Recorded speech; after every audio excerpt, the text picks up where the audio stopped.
Ça fait 13 ans que M. Faure Gnassingbé est incapable de construire un seul bâtiment dans un grand marché pour permettre aux femmes de retourner vendre. Un seul bâtiment, un petit bâtiment au grand marché de Lomé. Ça fait 13 ans. Patrice Talon est arrivé, il a construit une trentaine de marchés en moins de 8 ans, de grands marchés, dont l'un des plus grands marchés de gros à Bobekalavi qui va ouvrir dans les prochains jours, un marché construit sur plusieurs dizaines d'hectares. Faure Gnassingbé est incapable de construire un seul bâtiment qui a brûlé dans la zone du grand marché à Lomé. Et voilà dans quelles conditions nos mamans, nos frères, nos soeurs, quand il pleut, ils vivent au grand marché de Lomé. Et quand on parle, vous trouvez des individus qui viennent dire oui, on est trop exigeant avec Faure Gnassingbé. Mais il vit dans quel monde quand ses propres concitoyens vivent dans cet état? Voilà, voilà le grand marché de Lomé. Vous-même suivez les vidéos pendant que les gens marchent. Atikpodi, tout ça. Regardez. Et ça, regardez le Togo. C'est même poubelle même, c'est peu dire. Ce n'est même pas une poubelle. C'est plus qu'une poubelle. Regardez le pays. Regardez le pays. Et ça, les commerçants vont vivre ça pendant 4 mois. Parce que les pluies vont tomber au moins 4 mois minimum. Minimum. Et il n'y a aucune solution pour eux. Et quand les étrangers viennent chez nous, voilà l'image qu'ils ont du Togo. Quand les gens viennent chez nous, voilà l'image qu'ils ont de notre pays. C'est l'image qu'ils ont de notre pays. C'est la zone de Tombato, là, en descendant de l'hôpital. Voilà la zone. Regardez dans quelles conditions les gens vivent. Et chaque année, c'est le même phénomène. Ça fait 20 ans qu'il est au pouvoir. Et chaque année, c'est le même problème. Et même les années qui suivent, même, le problème s'aggrave. Les quartiers qui n'étaient pas inondés avant sont aujourd'hui inondés. Donc, vous avez dans nos marchés des gens qui prennent des tickets, qui s'enrichissent, qui gagnent des millions, qui construisent des appartements meublés, qui achètent des voitures, qui changent de voiture, comme la directrice de l'EPAM, qui va même percevoir de l'argent auprès des gens qui ont déposé des conteneurs sous les clôtures des gens. Pendant ce temps, ils sont incapables d'assainir le grand marché.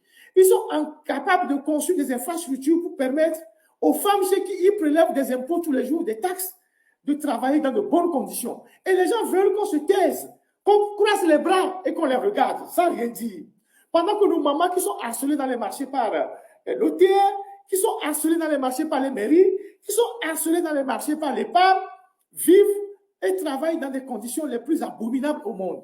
Attendez, c'est pas possible. Et le marché de Diranawe est à 1 kilomètre de la présidence. Et dire que ce marché est comme une poubelle aussi à ciel ouvert, avec des hangars remplis des marchandises de friperie des Ibo.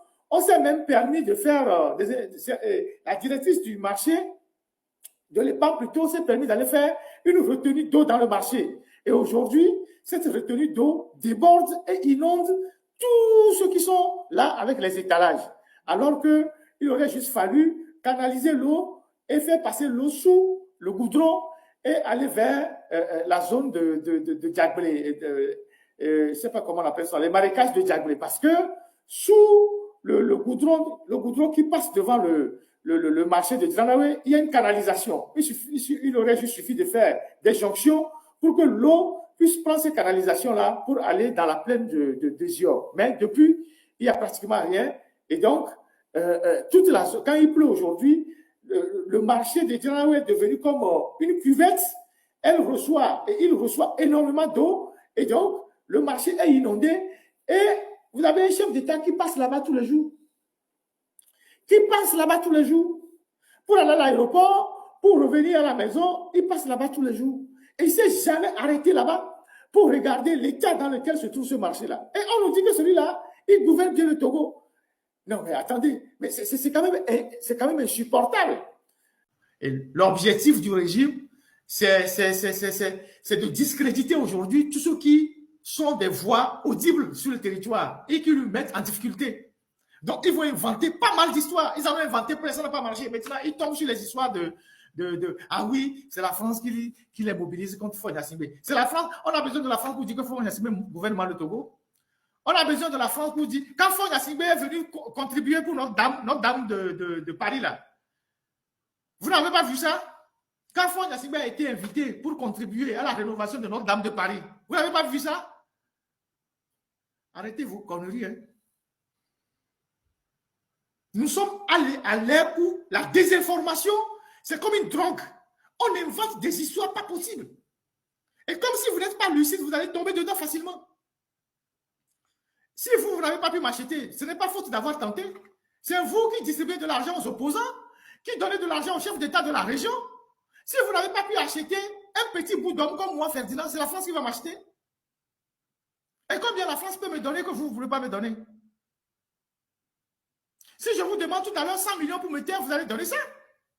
Est-ce que j'ai menti? Ce n'est pas faute de l'avoir essayé. Je ne veux pas rentrer dans les détails. Ce n'est pas faute de l'avoir essayé. C'est quand vous avez échoué, quand vous avez sorti l'armada lourd, la prison, l'exil et tout ça. Donc, si vous n'avez pas pu acheter un individu comme moi, comment vous pouvez rester dans votre petit coin pour croire que quelqu'un d'autre l'a acheté? Vous pouvez dire ça à des connards qui vous croient. Donc, chers compatriotes, restez vigilants. Ne tombez pas dans le piège de ceux qui sont là à inventer. Ils ont plein d'activistes sur les réseaux sociaux. Il y a aussi les gens, certains Africains qui ont rameuté pour raconter des conneries. Ne tombez jamais dans ce genre de piège. Nous luttons contre Faure Gnassingbé et contre tous ceux à qui il a vendu nos biens. Nous luttons contre Faure Gnassingbé et contre tous ceux à qui il a vendu nos richesses, nos mines, nos phosphates, nos clinkers, tout ça. C'est lui qui est l'agent étranger qui dirige notre pays. C'est lui qui est un agent étranger qui dirige notre pays. C'est lui qui est au service des étrangers dans notre pays. C'est lui qui est prêt à vendre toutes les richesses aux étrangers, aux impérialistes pour conserver le pouvoir. Donc, ce n'est pas nous qui les dénonçons, qui sont les agents extérieurs. C'est nous qui les dénonçons. Mais c'est lui qui est au service de ces gens-là. Il a été construit récemment un centre de téléconférence à Djidjolé là-bas, en face de nous. Vous savez qui sont ceux qui ont eu le contrat? Allez regarder. C'est une société française. Pourquoi ils ont donné ça à une société française?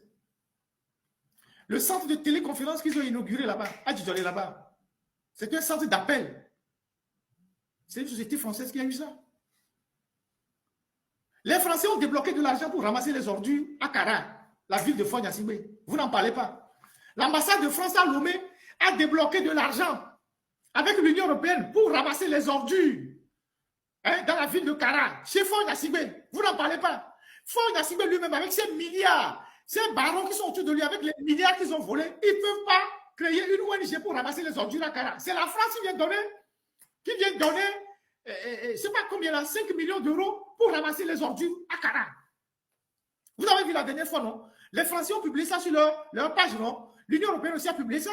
C'est l'Union européenne et la France qui donnent de l'argent pour ramasser les ordures à Kara. Alors, arrêtez de raconter des conneries.